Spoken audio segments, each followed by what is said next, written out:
Any African leader who can hear me out there on the entire continent, if you aspire to be a president, please follow the path of Traore.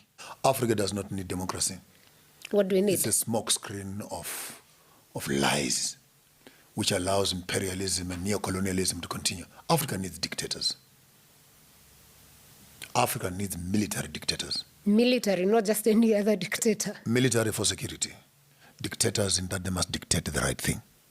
We need people that are purposeful, cutting down the bureaucracy of democracy and getting things done. If you walk up into your parliament right now, you'll have papers the size of this room of good ideas that have never been implemented, roads that have never been finished, buildings and hospitals that have not been repaired, but budget approved and voted. It's in the pipeline. It's in the pipeline. And in the midst of that pipeline, procurement, corruption, and preferential procurement, looting and stealing is happening. How does a minister who walks into a government with 50,000 shillings become a millionaire in 2 years with a salary that can't afford 3 pairs of shoes? Where does he get the money from? Any government minister who becomes a millionaire after being to a government office is a thief. That's true. That's very true. There's no millionaire who becomes a millionaire through government salaries. I make that statement loud and clear. So this whole concept of democracy, it's a facade, the entertainment for the poor, to think that by voting a president into power, they've actually put a man in control. We need people like Traore, who wakes up in the morning and said, I need 3,000 trucks of road equipment on the road by tomorrow. And 3 kilometers from Ghana into Burkina Faso, they are there by tomorrow. I need a hospital there. I need an aeroplane manufacturing industry there. And you need to give a president power, the one who can decide, not the one who can steal, the one who can decide and make a change. We look at our countries. Look at Kenya, almost 50 years of independence. 60. Look at 63, actually. Look at Ghana, 63. Look at Zimbabwe, 40-something. And the roads that the colonialists built, we're even battling to repair them with potholes and etc. And you wonder, for the past 45 years, what are we doing? Here's the Minister of Roads, here's the Minister of Public Works, but they simply can't get things done. So what do you need? You need a leader. Boko has picked up the signal. Yeah. Walks up one morning and says, no more diamonds are living here. We are going to beneficiate themselves. You look at Mali, come on, no more. Uranium is going out. We're going to benefit it here. We need Ghana. We need Kenya to say, no more coffee lives here. We will make the chocolates from here. Belgium must order chocolates made in Kenya. You can't take our coffee and take it to Belgium and say it's produced in Belgium. What the hell are you talking about? Who are you cheating here? You don't even have a single bush of a coffee tree in Belgium and say they're the producers of coffee. Who is lying to who? Britain cannot be the sole mother of determining the price of gold. You don't even have a quarry mine to bring me 2 or 3 dust of gold in your country. Where are you getting it from? Allowed. Stealing. Thuggery. That's why I called Britain Pambe for me, the home of the Tomb Raiders, when I discovered it in August. Do you think Traore is becoming a threat to African leaders? He's not a threat. Most African leaders. He has become a model. And let me say this. Let me just sit up straight. Yes, please. Any African president who's coming into power in the next 3 to 4 to 5 years, I'm here with all our social media footprint and influence. Yeah. You tell me the one you want to become president, we will give them the agenda of the items we want them to attend to. We will not be recycling these old bags and old sacks of political thugs who go to parliament to sleep and fart in parliament. No, no, no. We need a new breed of thinkers who are only not looking for food and cannot see beyond their nose. We have an agenda to achieve, the Africa that we need for all of us. Therefore, we need to start looking at Traore as a model through which any African leader who is coming into power. I feel sorry for Biya and Cameroon, honestly. I was going to come to the old 93 people. years. There's Biya and there's Alassane Ouattara, who is also 83. When you see these old leaders still stuck on that seat and still wanting to be president, what is the problem? No, they don't want to be presidents. What do they want? They are funders. And? Who want them in power. They are protected by those they've signed bilateral agreements with. At 93? Cameroon is being run by France.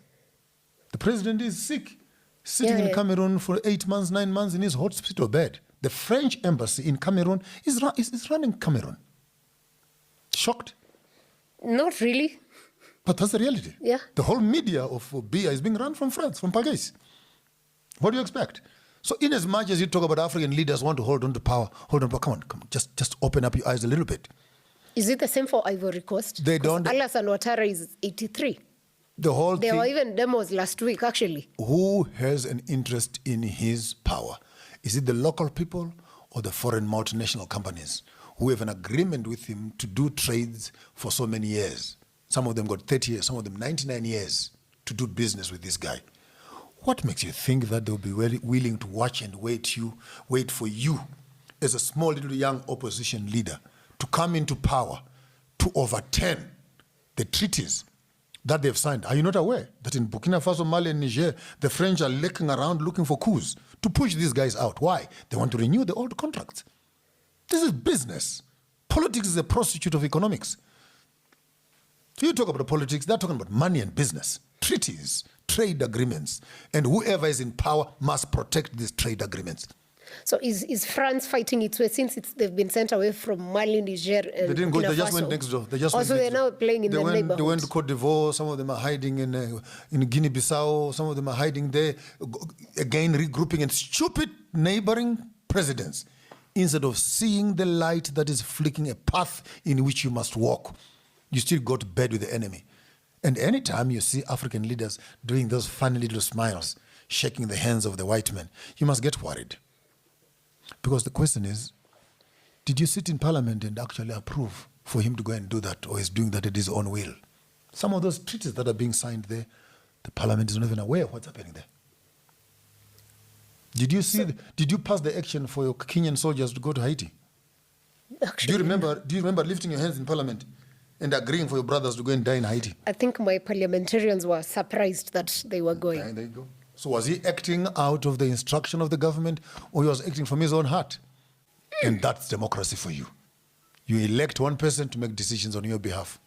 And whether those decisions are constructive or destructive, only the international community can say it is in our interest. As we are moving towards this Africa that we want, we must be careful again not to fall into the same nationalism politics.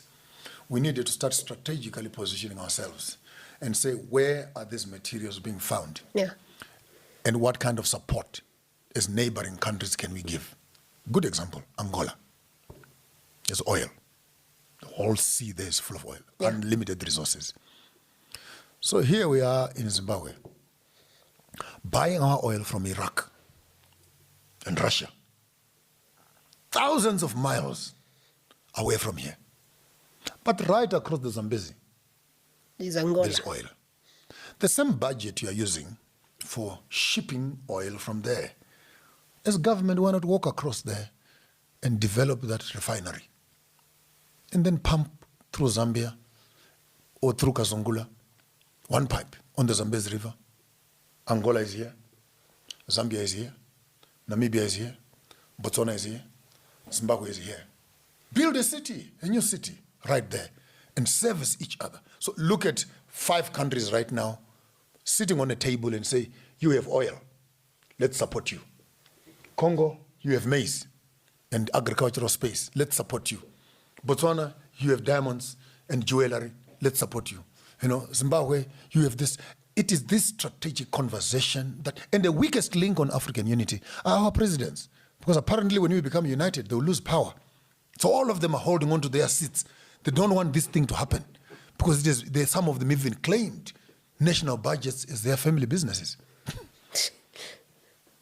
When you look at someone like Duma Boko, what Bloody is your- thieves.